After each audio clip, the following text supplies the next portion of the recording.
आज हम आपको मिलवाने जा रहे हैं एक ऐसी खातून से जिसके 61 बच्चे हैं। कहना बहुत अजीब है कि 61 बच्चों की इकलौती माँ, जिसने 1 साल पहले ख्वाब देखा कि मैं यतीम बच्चों की कफालत करूंगी। काम बहुत मुश्किल था मगर कदम डगमगाए नहीं। बच्चों का इस खातून को देखते ही मामा मामा कहकर बुलाना और कहना हमारे साथ बैठो, ऐसा लगता है जैसे अपने ही बच्चे हों। खातून का कहना है कि मैं इनकी कफालत अपने ही बच्चों की तरह करती हूँ और मेरी सोच थी कि मैं 5 से 10 बच्चे पहले रखूंगी, मगर 1 साल के अंदर अंदर मुझे इस चीज का इल्म हुआ कि इस मुल्क में बहुत से ऐसे बच्चे हैं जिनको हमारी जरूरत है। तो इसलिए एक घर से ये काम शुरू किया। तो अभी इन बच्चों के लिए 3 घर लाहौर में बना दिए गए हैं जहाँ पर ये रहते हैं, और इंग्लिश मीडियम स्कूल भी बना दिया गया है जहाँ पर ये अपनी तालीम मुकम्मल करके बड़े होकर मुल्क के लिए कुछ कर सकेंगे। ये आपकी NGO कब से है? ये NGO हमने लास्ट ईयर रजिस्टर कराई थी। Just 1 year? 1 ईयर। और पिछले रमज़ानुल मुबारक की पहली तारीख को हम लोगों ने ये घर शुरू किया था, जिसको हमने अपना घर का नाम दिया, जो कि कैवलरी ग्राउंड में है, जहाँ पे आज आप मौजूद हैं। और ये स्टार्ट हमने किया था 5 बच्चों से, और उसके बाद जब यहाँ पे 20 बच्चे मुकम्मल हुए तो फिर हमने कैवलरी ग्राउंड में दूसरा घर लिया और उसमें बच्चे आना शुरू हुए। उसके बाद आज अल्हम्दुलिल्लाह 1 साल पूरा होने पे हमारे पास 3 घर हैं और हमारे पास जो बच्चे हैं उनकी तादाद 61 हो चुकी है। अच्छा, यहाँ पे 61 बच्चे जो थे ये सब आपको मामा मामा कहकर बुला रहे थे, तो ये क्या था, इतनी ज़्यादा मोहब्बत? ये मोहब्बत अल्लाह ताला दिल में डाल देता है, और माँ की हस्ती अल्लाह ताला ने ऐसी बनाई है कि जो अपनी औलाद के लिए सब कुछ कर लेती है, अपनी औलाद के लिए अपनी ज़िंदगी जो है वो कुर्बान कर देती है। और माँ को अल्लाह ताला ने इसीलिए इतना अजीम रुतबा दिया है कि उसके कदमों तले जन्नत रखती है। तो अगर ये बच्चे मुझे माँ कहते हैं तो मैं अपने आप को खुशकिस्मत समझती हूँ कि इन्होंने मुझे माँ की तरह ओन किया, और मैं भी इन्हें पूरे दिल से अपनी सगी औलाद की तरह इनसे प्यार करती हूँ। और अपनी कोशिश यही करती हूँ कि जो मेरे अपने 4 बच्चे हैं जो अल्लाह ताला ने मुझे दिए हैं, और ये जो 61 बच्चे हैं, मैं इनमें फ़र्क ना करूँ। अच्छा, मैं आपसे ये पूछना चाहूँगी कि हमारे लाहौर में बहुत सी NGOs हैं, बहुत से फाउंडेशंस काम कर रहे हैं, बच्चों के लिए भी स्कूलिंग भी चल रही है, तो ये आइडिया आपको कहाँ से आया? ये बेसिकली मैं अपने फ़ादर की लेगेसी को आगे लेके चल रही हूँ। ये काम 1 साल पहले का नहीं है, ये एक काम है जो बेसिकली मेरे वालिद साहब ने शुरू किया था 28 साल पहले।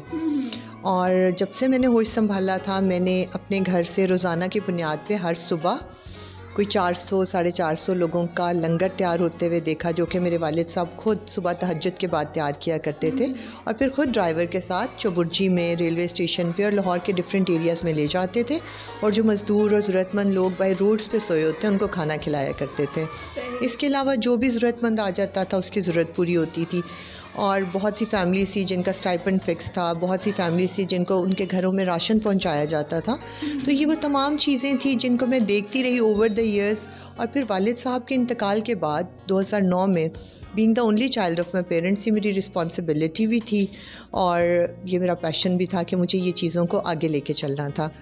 तो अभी तक ये लास्ट ईयर तक ये चीज़ें ऐसे ही चल रही थी, बल्कि इनफैक्ट आज के दिन तक ये कुछ ऐसे ही चल रहा है और इंशाल्लाह चलता रहेगा। हमारे घर से आज भी रोज़ाना सैकड़ों लोगों के लिए सुबह लंगर जाता है, और 70 के करीब ऐसी फैमिलीज़ हैं जिनको हम लोग राशन उनके घरों में दे के आते हैं, जिनको ये पता भी नहीं है शायद कुछ फैमिलीज़ को कि ये कहाँ से आ रहा है, बिकॉज़ ये सफ़ेद पोश फैमिलीज़ हैं जिनको बाहर आना, रोड्स पे आना और खाना लेना जिनके लिए मुश्किल है।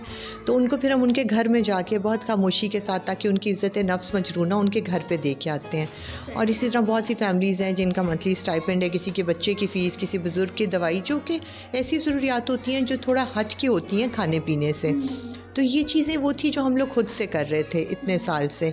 लेकिन अब लास्ट ईयर जब हम लोगों ने अलमरा फाउंडेशन को रजिस्टर कराया, उसकी वजह ये थी कि हमें जो हमारे जानने वाले थे, जब हमने ज़िक्र किया कि हम ये ख्वाहिश रखते हैं कि हम छोटे बच्चों पे, यतीम और बेसहारा बच्चों पे काम करें, उनको गोद लें, उनकी परवरिश करें, तो उन्होंने ये बताया कि आप इसको उस तरह से नहीं कर सकते जैसे आप इतने सालों से खाना दे रहे हैं, ये लोगों की हेल्प कर रहे हैं। बच्चों की ज़िम्मेदारी जो है बहुत बड़ी ज़िम्मेदारी है, और इसके लिए आपको हर जगह पे रजिस्टर होना पड़ेगा बाकायदा तौर पे। फिर उसके बाद अल्हम्दुलिल्लाह हम लोगों ने फ़ाउंडेशन बनाई अलमरा फ़ाउंडेशन के नाम से, और इसको हर पॉसिबल जगह पे पाकिस्तान में रजिस्टर कराया। अच्छा, ये अलमरा जो है ये किस बेस पर आपने नाम रखा? ये बेसिकली वर्ड है अलमरा, और ये कुरान पाक के जो अल्फाज हैं, हरूफ मुक़त्तियात जिन्हें आप कहते हैं, अलिफ लाम मीम रा, उनको इकट्ठा करके अलमारा बनाया गया है। और कुरान पाक में जहाँ पे भी ये अल्फाज एक साथ इस्तेमाल हुए हैं तो जो उसकी एडजेसेंट आयत है समहाउ नॉलेजेबिलिटी से रिलेटेड है, तो हमने इसे उस चीज़ के साथ लिंक करने की कोशिश की है। माशाल्लाह। अच्छा, ये बच्चे जो हैं इनके पेरेंट्स हैं क्या? अगर हैं तो क्या वो विज़िट करते हैं? अगर नहीं हैं तो आप तक इनकी क्या अप्रोच है? बहुत से बच्चे जो शुरू में हमारे पास आए थे वो तो ऐसे थे जिनके वालिदैन नहीं हैं। फिर कुछ बच्चे ऐसे हैं जिनके वालिद नहीं हैं, वो यतीम हैं। कुछ ऐसे हैं जिनके वालिदा नहीं हैं। और उसके बाद हमारी स्टार्ट में ऑनेस्टली स्पीकिंग ये कैटेगरी थी कि या बच्चा यतीम होगा या मिस्कीन होगा या उसके दोनों वालिदैन नहीं होंगे, तो फिर हम उस बच्चे को अडॉप्ट करेंगे। लेकिन टाइम के साथ साथ हमें वो चेंज करनी पड़ी। उसका रीज़न ये बना कि एक बच्चे की वालिदा हमारे पास आई और उन्होंने मुझे कहा कि आप मेरे बेटे को रख लें, उसकी उम्र 4 साल है। तो मैंने उन्हें बताया कि मेरा स्टाफ मुझे बता चुका है कि आपके हस्बैंड भी ज़िंदा हैं और आप भी लोगों के घरों में काम कर रही हैं, तो आपके बच्चे को हम नहीं रख सकते, हमारी पॉलिसी नहीं है। तो उस खातून ने मुझे इंसिस्ट किया कि नहीं, आप प्लीज़ रख लें। तो मैंने उसे इनकार कर दिया। दैन शी सेड कि मेरे हस्बैंड कैंसर पेशेंट हैं और लास्ट स्टेज पे हैं और मैं 5 घरों में काम करती हूँ और मैं जो कुछ भी कमाती हूँ मैं अपने हस्बैंड की दवाई पे खर्च करती हूँ और कोशिश करती हूँ कि उन्हें अच्छी खुराक दे दूँ ताकि जो उनकी 4 सांसें हैं वो ज़रा आसानी से कट सकें। तो इस बच्चे के लिए ना मेरे पास कुछ खिलाने को है और ना मेरे पास कुछ ऐसा है कि मैं इस बच्चे की ठीक से परवरिश कर सकूँ। तो मैंने उससे, जैसे एज़ यूजुअल आखिर हम इंसान है ना, मैंने उन्हें यही कह दिया। मैंने कहा कि नहीं, हम नहीं रख सकते, आई एम सॉरी। तो वो उठते उठते उसकी आंखों में आंसू थे, तो उसने मुझे रुक के कहा कि चलें ठीक है, फिर मैं दुआ करती हूँ कि ये बच्चा जल्दी यतीम हो जाए, फिर तो आपकी कैटेगरी में आ जाएगा ना, फिर तो आप रख लेंगी। तो वो लम्हा था कि मैंने कहा नहीं, आप प्लीज़, आई एम सॉरी, और आप प्लीज़ अपने बच्चे को छोड़ दें, आप ऐसी बात नहीं करें। और फिर हमने उसी लम्हे अपने क्राइटेरिया को चेंज किया और हमने कहा कि जो ऐसा डिज़र्विंग बच्चा है हम उस बच्चे को भी रख लेंगे। और इस तरह से फिर बहुत से ऐसे ब्रोकन फैमिली से बच्चे आए जिनमें से पेरेंट्स उनको ओन नहीं कर रहे थे, या बहुत से ऐसे मजबूर पेरेंट्स जिनको कोई ना कोई ऐसी मजबूरी है, कोई ऐसी बीमारी की वजह से या ऐसे हालात की वजह से जो अपने बच्चों को नहीं ठीक तरीके से ब्रॉटअप उनका कर पा रहे हैं, उन्हें अच्छा खाना नहीं दे पा रहे, एजुकेशन नहीं दे पा रहे, तो उनको हम ज़रूर ले लेते हैं, उनको हम गोद लेते हैं। और फिर लेकिन हम लोगों ने इनके पेरेंट्स के साथ, जो ज़िंदा होते हैं, जिनके पेरेंट्स हैं लेकिन वो डिज़र्विंग की कैटेगरी में आते हैं, हम उनसे ये लिखवाते हैं कि आपने ये बच्चा जब तक किसी काबिल नहीं हो जाएगा, लाइक ये 18 इयर्स का नहीं हो जाता, आप इस बच्चे को हमसे क्लेम नहीं करेंगे। क्योंकि हम ये नहीं चाहते कि हम इस बच्चे को एक इतना अच्छा लिविंग स्टैंडर्ड दे रहे हैं, जैसा कि आप देख रही हैं कि हमारे आपके घर भी इसी तरह से ही होते हैं, उससे कम नहीं है। मतलब एयर कंडीशन रूम्स हैं, एवरीथिंग, हर वो फैसिलिटी है जो हमारे अपने घरों में मौजूद है। फिर बच्चों का एजुकेशन का लेवल ये है कि बहुत अच्छे इंग्लिश मीडियम स्कूल्स में, जिनका स्टैंडर्ड किसी भी अच्छे स्कूल का मैं आपसे पूछना चाह रही थी कि ये स्कूलिंग करते कहाँ पर हैं और क्या इनका प्रोसेस है? हमारा अपना एक स्कूल, हमने अलमरा फाउंडेशन ने ही अपना एक स्कूल अभी बनाया है रिसेंटली, अलमरा ग्रामर स्कूल के नाम से। और वहाँ पे उसका स्टैंडर्ड मैं आपको बताना चाहूँगी, ऐसा है जैसे किसी भी इंटरनेशनल स्टैंडर्ड के स्कूल से वो कम नहीं है। और लाहौर के जो बड़े स्कूल्स हैं ना, जो बहुत ज़्यादा मतलब हाईली आपको चार्ज करते हैं, वही सारी फैसिलिटीज़, वही करिकुलम, वही सब कुछ आपको, वही स्टैंडर्ड आपको वहाँ मिलेगा। वहाँ पे सिर्फ यही बच्चे नहीं, ये बच्चे नहीं, वहाँ पे और बच्चे भी आते हैं और ऐसे बच्चे भी आते हैं जो प्रॉपर फ़ी पे करके आते हैं। लेकिन उन बच्चों के लिए भी फ़ी जो है हमने 4000 रखी है। बेसिकली हमने जो सफ़ेद पोश तबका है उसके लिए ये आसानी पैदा करने की कोशिश की है। जो ऐसे वालिदैन जो पहले आप मिडिल क्लास कह सकते हैं, लेकिन आजकल के रीसेंट जो हमारे हालात बने हुए हैं मुल्क के, उसमें जो हमारी एक मिडिल क्लास थी अब वो सफ़ेद पोशों में आ रही है। और उनके लिए अगर एक बंदा 1 लाख भी कमा रहा है, और कहने को ये बड़ा रीज़नेबल अमाउंट है, बट वो अपने 2 या 3 बच्चों की 30-35 हज़ार एक बच्चे की फ़ी पे नहीं कर सकता, बट वो ऑब्वियसली ये चाहता है कि उसका बच्चा उस स्टैंडर्ड के स्कूल में पढ़े। तो उस चीज़ को सामने रखते हुए हमने स्टैंडर्ड वो दिया, बट फ़ी इतनी कम रखी है कि वो ईज़िली अफोर्ड भी करे और उसकी सेल्फ़ रिस्पेक्ट भी हर्ट ना हो कि मैं अपने बच्चे को फ्री पढ़ा रहा हूँ। और इसके अलावा वहाँ पर हमारे पास ऐसे बच्चे भी हैं जो डिज़र्विंग हैं और जो फ़ी पे नहीं कर सकते, बट सिवाय हमारी कोऑर्डिनेटर या प्रिंसिपल या मेरे किसी थर्ड पर्सन को पता ये नहीं होता कि कौन सा बच्चा फ़ी पे कर रहा है और कौन बच्चा नहीं कर रहा है, ताकि उनका सबके साथ ट्रीटमेंट जो है वो इक्वलिटी पे हो। बच्चों को रखने में कोई हर्डन्स, कोई प्रॉब्लम्स का आपको फेस करनी पड़े? जब हम ये स्टार्ट कर रहे थे ना, तो हमने अपने इर्द गिर्द अपने फैमिली फ्रेंड्स से, अपने जानने वालों से मशवरा किया और अपनी ख्वाहिश का इजहार किया कि हम ये करना चाह रहे हैं। उस वक्त तो ऑनेस्टली मरियम हमें बहुत डराया लोगों ने। मेरे हस्बैंड क्योंकि पुलिस सर्विस से हैं, तो उनको भी उन्होंने कहा कि आपकी तो जॉब ऐसी है कि आपके लिए प्रॉब्लम बन सकती है, सोशल मीडिया का टाइम है, बच्चों की ज़िम्मेदारी बहुत बड़ी ज़िम्मेदारी है। मुझे भी इसी तरह की डिफरेंट चीज़ें कही गई कि देखो तुम हमेशा से खाना दे रही हो, खाना देना और बच्चे की ज़िंदगी पे काम करना ना ज़मीन आसमान का फ़र्क है, तो तुम्हें समझ लग जाएगी चंद दिनों में ही, तो तुम ये ना करो। और बहुत से लोगों ने फिर ये कहा कि अगर आप करना ही चाहते हैं कुछ इससे हट के, तो आप ऐसा करें कि आप ओल्ड होम बना लें। वो आसान है कंपैरेटिवली। छोटे बच्चों से डील करना बहुत मुश्किल है, बिकॉज़ हर बच्चे की एक डिफरेंट पर्सनालिटी है, डिफरेंट नेचर है, डिफरेंट बैकग्राउंड से आए होते हैं, फिर उन्होंने बड़े होना होता है, डिफरेंट आपको चैलेंजेस आएंगे। तो मुझे ये लगता था कि बुज़ुर्गों के लिए भी हम इंशाअल्लाह ताला करेंगे, अल्लाह ताला ने हमें हिम्मत दी तो ज़रूर करेंगे, लेकिन वो अपनी ज़िंदगी गुजार चुके हैं। अब उन्हें सिर्फ एक कंफर्ट और एक आप कह लें कि प्रॉपर केयर की ज़रूरत है, जबकि ये बच्चों के सामने पूरी ज़िंदगी पड़ी है।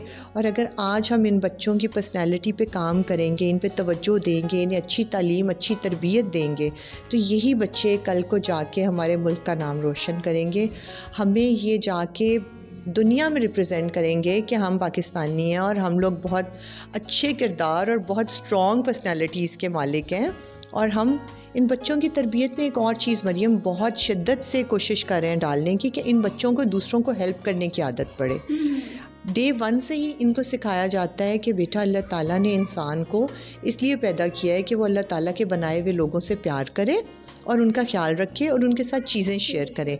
इन्हीं के लेवल पे आके छोटी छोटी बातों से, छोटी छोटी स्टोरीज से इनको बताया जाता है कि दूसरों को हेल्प आउट कैसे करना है।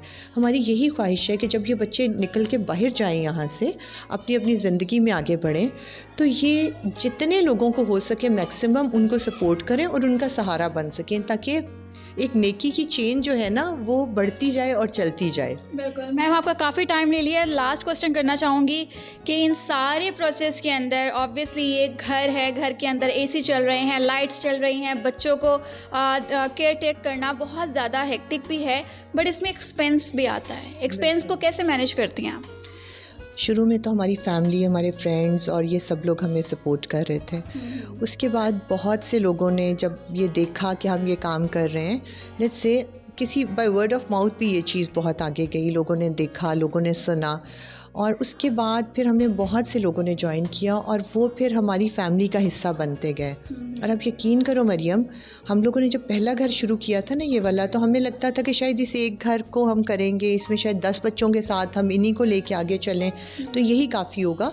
लेकिन आहिस्ता आहिस्ता अल्लाह ताला इन बच्चों की तादाद में इजाफ़ा करते गए, जो ज़रूरतमंद बच्चे थे वो हमारे तक आते गए और अल्लाह ताला इनके नसीब से रिस्क के दरवाज़े खोलते गए। ये तो हमारा अल्लाह ताला पे ईमान है ना कि जो इंसान इस दुनिया में आता है अपना रिस्क लेके आता है। उसके बाद कैसे ये दूसरा घर बना, कैसे ये तीसरा घर बना, और कैसे डे बाय डे इन बच्चों की ज़रूरियात जैसे जैसे बढ़ रही हैं, उसी तरह अल्लाह ताला इनके लिए वसीले भी बना रहा है। कोई ना कोई अल्लाह ताला ऐसा नेक फ़रिश्ता भिजवा देता है जो हमारे सोचते ही सोचते इनकी तमाम ज़रूरियात और जो होती है ना इनकी एक नीड्स जो होती हैं उनका ज़िम्मा ले लेता है। जी नाज़रीन, आपको कोई क्वेश्चन है तो कमेंट सेक्शन में आप जान सकते हैं। अलमारा फाउंडेशन इंतहाई बेहतरीन काम कर रही है, क्योंकि ये बच्चे हमारा आने वाला फ्यूचर हैं, क्योंकि इन्हीं में से कुछ जो हैं डॉक्टर बनेंगे, इन्हीं में से कुछ इंजीनियर बनेंगे और इन्हीं में से शायद हमारे जो पाक आर्मी है वहाँ पर भी आपको नज़र आए बच्चे, क्योंकि बच्चों पर मेहनत करनी पड़ती है और उसके बाद बच्चा जो है अपनी काविशें करते करते किसी ना किसी नताइज पर पहुँचते हुए कामयाब इंसान बन ही जाता है।